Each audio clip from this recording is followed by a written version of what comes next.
Tom, what did you think about the VP pick this week? I'm asking thrilled. in the chat Kamala Harris. I think it's great. I think it's brilliant. I think it's terrific. Yeah, I mean, from a strategic perspective, he raised in the first 24 hours after announcing the pick $26 million. Yeah. So, this is about getting Biden elected. That's what this is about. This is about getting Trump out of office and getting Biden elected. That's what matters. And this is a strategically brilliant move. First of all, I think nobody in the world is going to be more fun to watch debate Pence. Oh, I know. Yeah. Kamala Harris. Yeah. Hold that thought. Ian, go ahead and try to refresh it. See what happens. He says I've been stuck for a while, so we're going to try to refresh it. Guys, hold the thought, though, Tom. We might go dead for a second. Okay. See what happens. We're going to try it.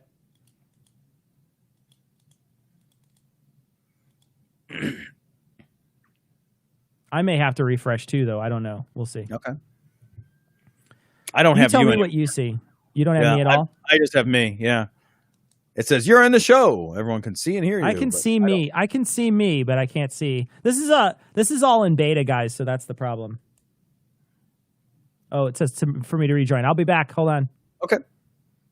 Well, I don't know if I'm on or not, but if I am, I got nobody to talk to. Just me talking to the audience. So that's not weird. Miss Cecil already. Did you guys miss Cecil? I miss Cecil. People in here are saying, oh, there we go. There we go. You guys can hear me. People are saying in here that, like, she's a cop. She's a bad... Look, this is, to be very blunt, like, whether you like Kamala Harris or not, this is about strategy. And Cecil's not here to tell me that I can't say that. This is about strategy. That's what this is about. This is about making sure that, like, Trump loses the election on November 3rd. Nothing else matters. Literally nothing else matters. I don't care how... Like, I have no feelings. I don't even have time to have feelings about whether these people would be good at governance at this point. It makes no difference. What makes a difference is, are they less bad than Trump and Pence? Because they're the only two options on the table. The answer is yes. These two people are less bad. So no matter whether you like them or don't like them, no matter whether you agree with their worldview or the things that they've done, if you can answer, are they less bad than Trump and Pence? Then that's it. That's all that matters. Is it a powerful person to have strategically on the ballot? I think it's absolutely a powerful person to have strategically on the ballot. And somebody's asking, isn't Senator Harris's voting record very close to Sanders? It is 90%. It's 90%. So, but I think strategically this is the right decision. And that's what I was saying. Like, all that matters right now is beating Trump. It's all that matters. Like, this is not like, I feel like being idealistic in this moment in time is not appropriate. Like, the stakes are too high. Like, we need to win in November 3rd. If we don't win, we have 4 more years of a pandemic, because there's no way Trump's going to get this thing under control. Yeah, right. He's not going to do it. You want 4 more years of this goddamn nightmare hellhole that we've been living in? Like, Kamala Harris is... I think it's a fucking badass pick. I like Kamala Harris.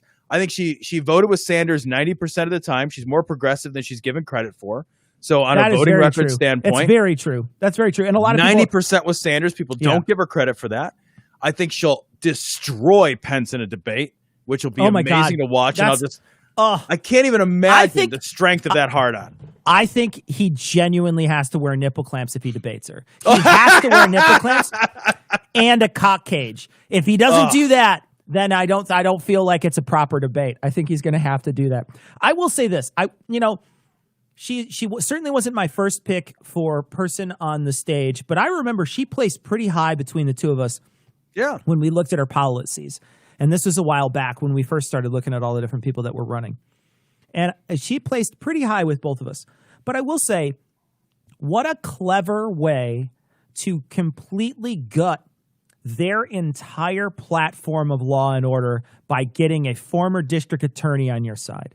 Yep. I mean, genuinely gut that entire thing. And I know people will come on and be like, she's a top cop. And that's true. It's true. And I'm sure she has some bad things in her past. But one thing you've got to recognize is that people can change. And you look at her record, at least while she's in the Senate, and it feels like she's changing. don't go back. You can't go back 15 years and look at her record and say, oh, she did one bad thing, so I'm throwing her away forever. Instead, think about how much has she changed since then, and look at the way in which she's voting now and the way in which she's taking away the largest hammer that they have in their toolbox. Yep. It's a great choice. It is strategically a great choice. That's what this is about. Right now, this is about winning. That's what matters. What matters is how we wrap up the night November 3rd. That's the only thing that makes any difference to me at all right now. Do I think that I would like a world full of more progressive leaders? Yeah, I want a world full of more progressive leaders, but I don't think progressive leaders have the history of bringing out the vote, to be perfectly blunt. Right. They just don't. If we had a world where deeply progressive leaders were going to win a national election, Bernie Sanders would be the candidate. But they didn't show up to vote for that guy. Well, so we live in a world that is more centrist than it is far left. So we need to address that with our candidates. I think it's here's the thing then. If you want to change, you don't only have to get the presidency. You have to get a lot of other parts of government. So get change on your local levels with very progressive people, but then also specifically get change in Congress and in the Senate, because you can get very progressive people in the Senate. And if you start infiltrating very progressive people from very progressive areas, right? So there's some old guard here in Chicago, some older guys that have been Congress people for decades, right? They've been Congress people forever. But once they start to go, I bet you there's going to be some really deep progressive pockets here in Chicago, if they're not already super progressive with some of these older guys that are in there. So you're going to have a wave of people that are coming forward once some of the boomers start to go, where they're just going to be a wave of progression. And so get those people in and start voting in your area. Yep. Very, very deep progressives. And then you start to see it, because now they're able to bring forth legislation. Now they're able to argue points. And once they start arguing on the main stage for everybody to see in the United States, then it starts shifting that Overton window that we keep talking about, that the right has been owning us on forever. They've been shifting over constantly to the right by saying terrible racist policies. And then suddenly people are like, yeah, but I'm cool with mildly racist stuff, right? Because that's normal. Yep. And that's fucking what's happening. But suddenly if we start pushing the Overton window the other way, where it's like, oh, guess what? We really want Medicare for all. Well, maybe we don't get Medicare for all, but maybe we get something that's a lot better than what we have now. And then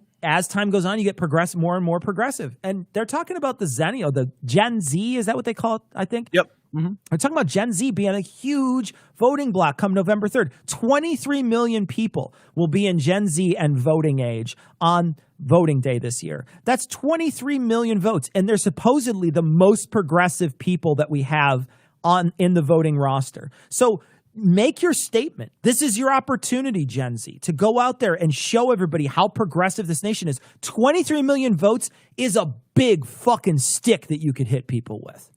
Yeah, I think Harris is such a strong pick for this. And the idea, to pretend, I know some of the backlash on the left is that she's not progressive enough. Man, don't count out that if she's there, it's a black woman in the White House. It's not president, but we've never had a black woman in the White House at all. That's just demographically, that's a win. That's a symbolic victory. That is not a meaningless symbolic victory. Let's take the wins that we can have and celebrate the wins that we can have, and then move forward getting the change. You know what I mean? What I don't want to see is this all or nothing zero-sum game bullshit politics that pretends that this isn't a strategic game. Yeah. This is a strategic game. I will say, and I'm going to see if I can highlight it. Michelle Obama was off in the White House. The Michelle gotcha. Obama. You know what I meant. The Michelle Obama comments are great comments. Yeah. I'm going to highlight that if I can. I got to find it. Oh, we're wave up. I get it. I'm behind the wheel, guys. This is great.